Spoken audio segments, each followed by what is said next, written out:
Hi everyone, and welcome to week 7.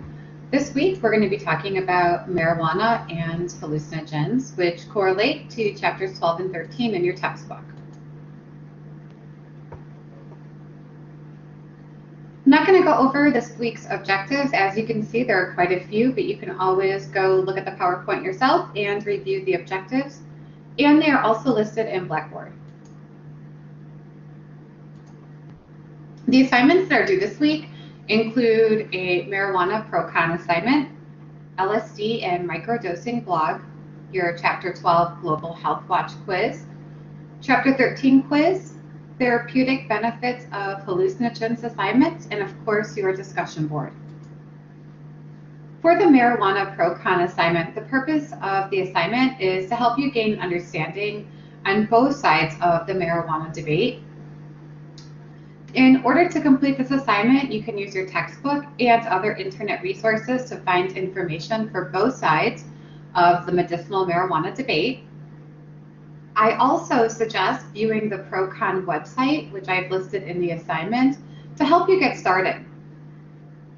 Now, your job is to create a table that highlights the pros and cons for legalizing medical marijuana.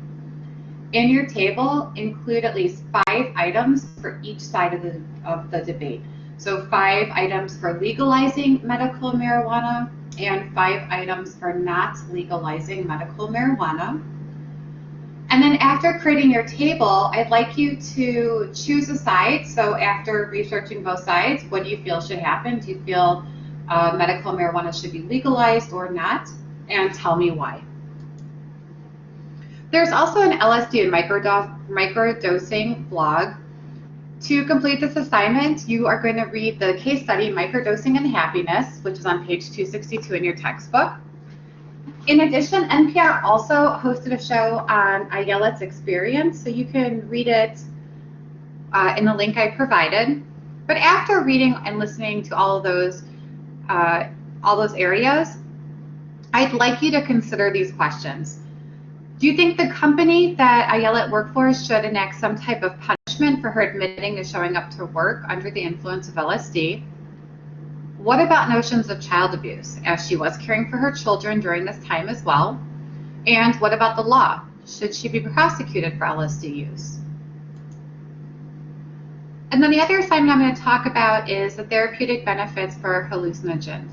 The purpose of this assignment is to discover potential therapeutic benefits of either LSD and psilocybin, discuss the potential consequences of using hallucinogens to treat disorders.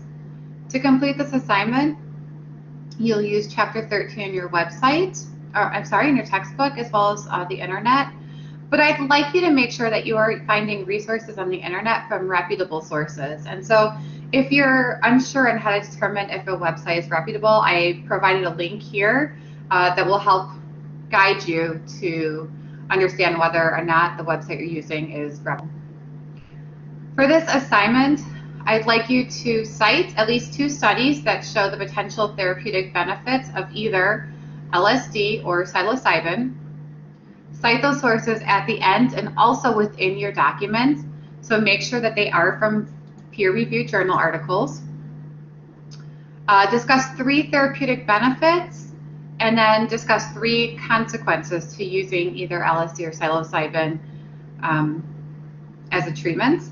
And then you have 2 options on how you want to present your information. You may either create a PowerPoint or you may write an essay. But again, make sure you are using 2 articles from peer-reviewed journals on the therapeutic benefits of either LSD or psilocybin. You're citing those at the end and also within your document. So that will bring us now to talking about marijuana. I'd like you to think, do you feel marijuana is a problem to society? Why or why not? Consider the fact that marijuana is still considered a Schedule I drug by the federal government. Even though increasing number of states are allowing it for medical and recreational use, our federal government still says it's a type 1, which means there is no acceptable use for marijuana. When we look at the history of marijuana, It is one of the world's oldest known drug. We saw that early settlers in Jamestown, Virginia planted marijuana for its fiber, which is also called hemp. The 20th century, marijuana was used for its euphoric effect, and the use increased during Prohibition. So when alcohol was made illegal or you couldn't consume alcohol, we saw marijuana use go up.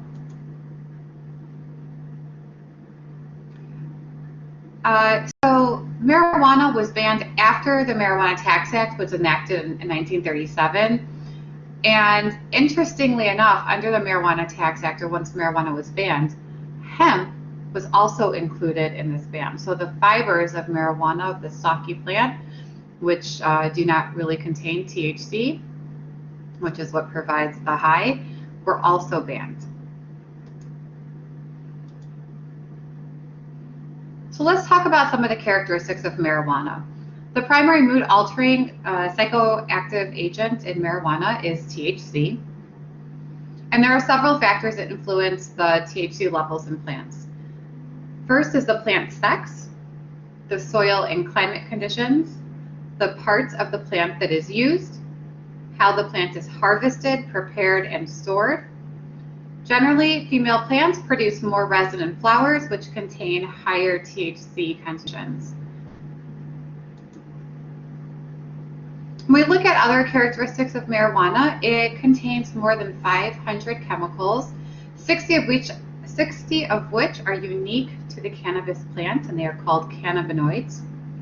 Marijuana smoke contains 70% more carcinogenic benzopyrene and 50% more tar than tobacco smoke. Marijuana releases 5 times as much tar into the lungs compared to cigarettes. Some of the characteristics of marijuana, so cannabinoids are the chemical compounds that are unique in cannabis. The THC is a psychoactive agent. CBD provides anti-anxiety effects. It's not psychoactive and may reduce the intensity of THC. Cannabinol, CBN, is a byproduct of THC. It's been shown to have some anti-inflammatory properties and is also an immunosuppressant. Benzopyrene is a carcinogenic compound, and carcinogenic means it's cancer-causing. It is found in marijuana smoke and tobacco. Marijuana contains 70% more of this and 50% more of tar compared to cigarettes. And the reason why I have this here is because I often hear students say, well, marijuana is not as bad as cigarettes, it doesn't cause lung cancer. And the thing is, that's not true. There are chemicals in marijuana smoke that are carcinogenic, which would cause cancer. However, what you see is the behavior amongst marijuana smokers are very different from the behavior of cigarette smokers. Cigarette smokers smoke up to a pack a day, which would be 20 cigarettes a day, where you don't see the same behavior of marijuana smokers smoking 20 joints a day, right? So the behavior itself is different. Usually less exposure. People who smoke marijuana do not do it on a daily basis or do not do it the frequency that a cigarette smoker would. Here's just a list of different cannabinoids present in the marijuana plants. There are different species and forms of marijuana. There's cannabis sativa, which is most widespread. This is primarily used to make rope. It's a very tall plant, and its height can reach up to 20 feet. Cannabis indica is grown for its psychoactive properties, so higher THC levels. It can grow to a height of about 3 to 4 feet. Cannabis ruderalis is mainly found in Europe and Asia, has a shorter growing season, and therefore also is lower potent in terms of THC levels. When you hear the word ganja, it generally means the top leaves and flowers of the female cannabis plant, considered the best quality marijuana. Bhang is the lower leaf, stems, and seeds of the cannabis plant and is regarded as poor quality marijuana. Sinsemilla is without seeds, and it's derived from unfertilized female cannabis plants. Of the three, this would have the highest THC levels because the plant is able to put all of its energy into the flowers and the leaves, which produces higher THC. Species and forms of marijuana. So there are two other forms, hashish and hash oil. These forms of marijuana generally have higher THC content than cannabis sativa. Hashish is taken from the resin of the cannabis plant and usually smoked in a pipe, whereas hash oil is made by boiling resin and alcohol. Can have a THC content of 60% or more, and it is often mixed with tobacco and smoked. As I've mentioned earlier, it is a very common drug. It's been around forever. It's the fourth most commonly used drug after nicotine, caffeine, and alcohol. It's the most common illegal drug in the United States. It's also associated with alcohol and cigarette use.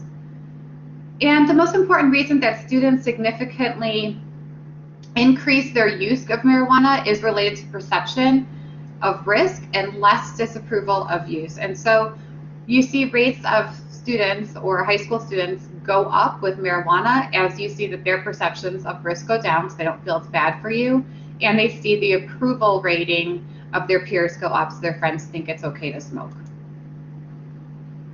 What you can see here is generally the mean age or the average age at first use of marijuana really hasn't fluctuated too much in the past 20 years. It tends to be between 17 and 18.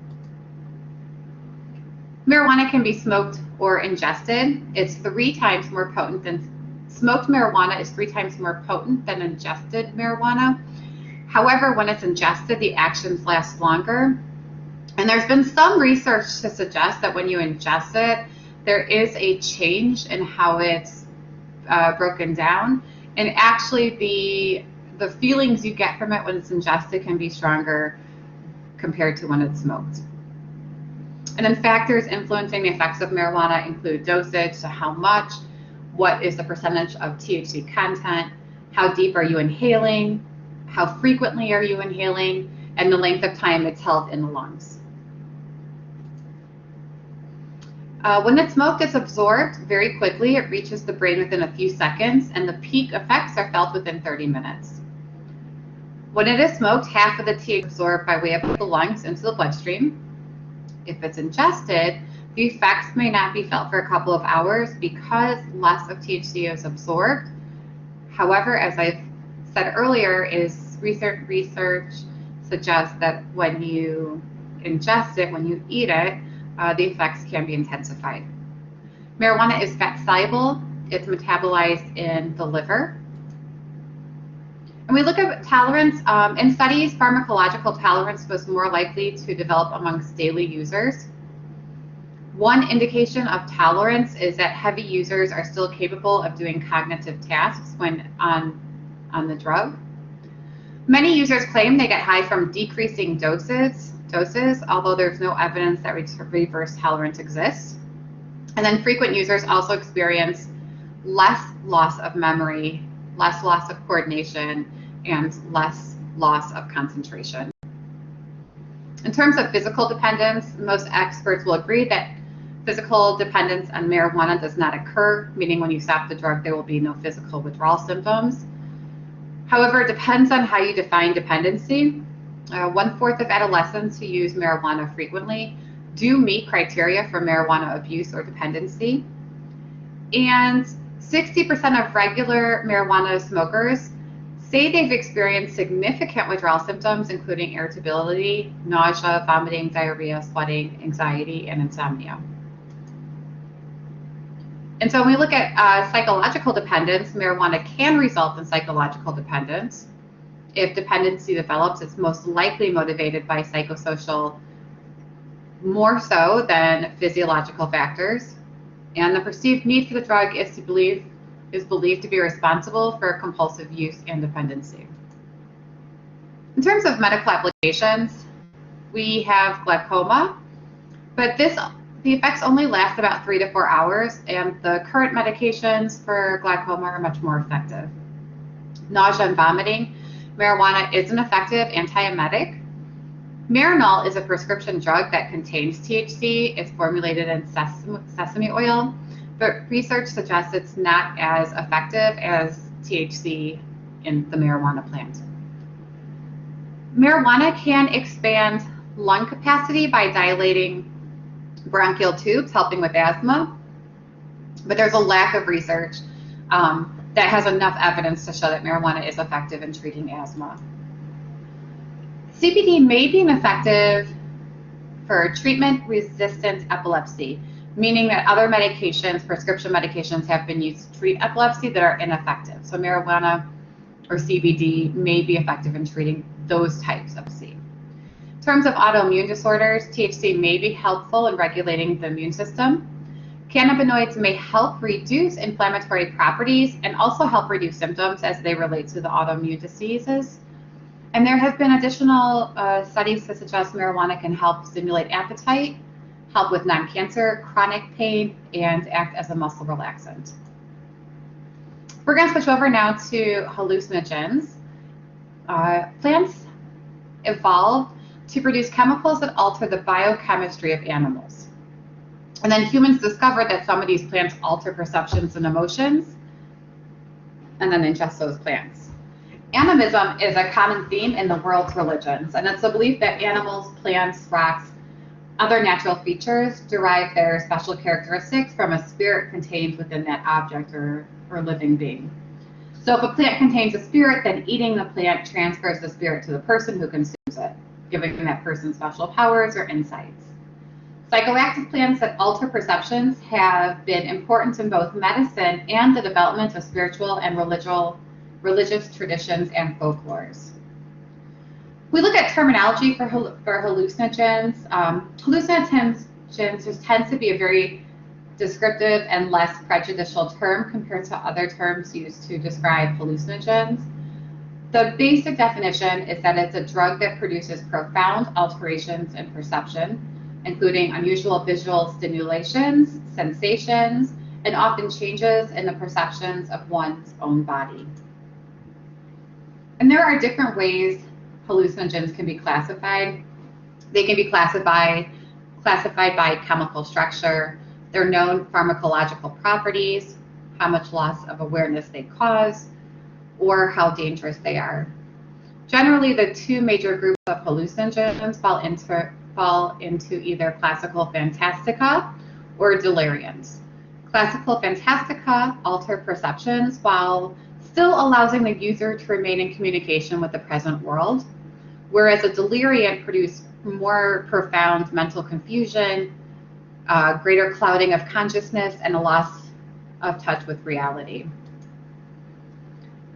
LSD is not found in nature. It is synthesized from alkaloids extracted from the ergot fungus. This was a grain that was infected with a mold, and it causes an illness called ergotism.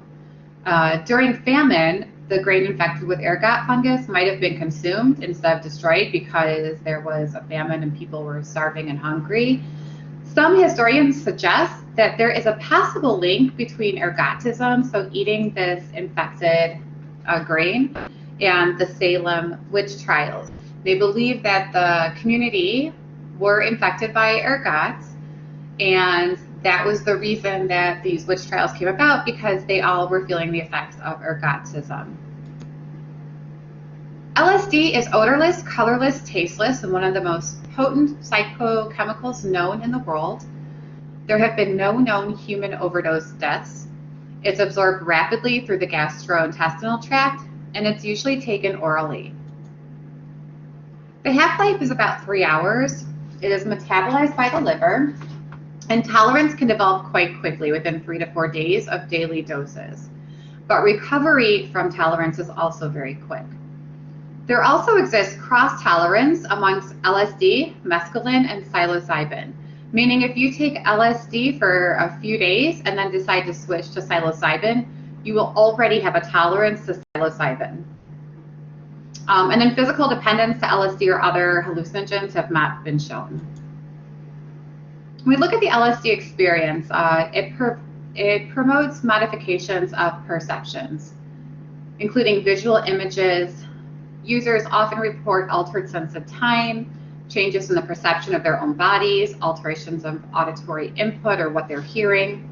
And then there's something called synesthesia, which is a mixing of senses, where sounds may appear as visual images or visual pictures may alter in rhythm with music. And there's a general enhanced emotionality. There have been adverse reactions to LSD, and it's impossible to really determine the true incidence of adverse reactions, whether they're due to impurities in the drug or a pre-existing psychological condition or just the set and setting of the user when taking the drug. There have been panic reactions and flashbacks are a recurrence of symptoms weeks, months, or even years after an individual has taken the LSD. It's rare, it's variable and unpredictable in occurrence, but it occurs enough that the DSM-4 classifies this as a hallucinogen persisting perception disorder. When we look at the U.S. experience with hallucinogens, it came into the U.S. in the 1950s. The government, specifically the CIA, conducted experiments to assess whether it could control the mind and serve as a truth serum. And then we look at LSD and U.S. culture. So in the 1960s, it became integrated in the American society. The non-medical use increased significantly.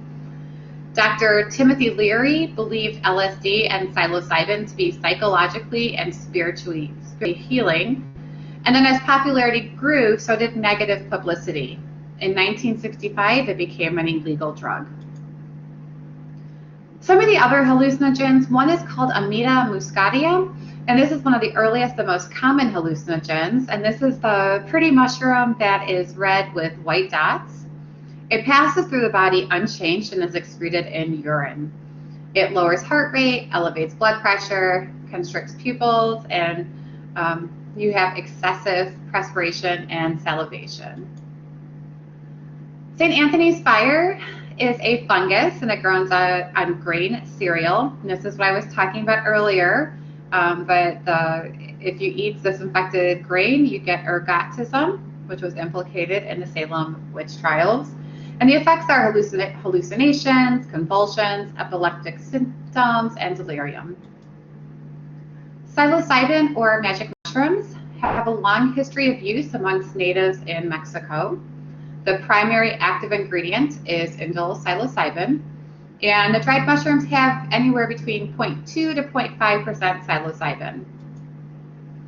Peyote is a small spineless carrot-shaped cactus, mostly subterranean, so meaning it grows mostly underground, and the top is the pin-like cushion, and it has a long pre-Columbian history of use amongst Mexican Indians who used the plant ceremonially. It was used in religious ceremonies as a treatment for illnesses and also worn as a protective amulet. And there are current laws that govern the use of peyote as a sacrament. They vary state to state.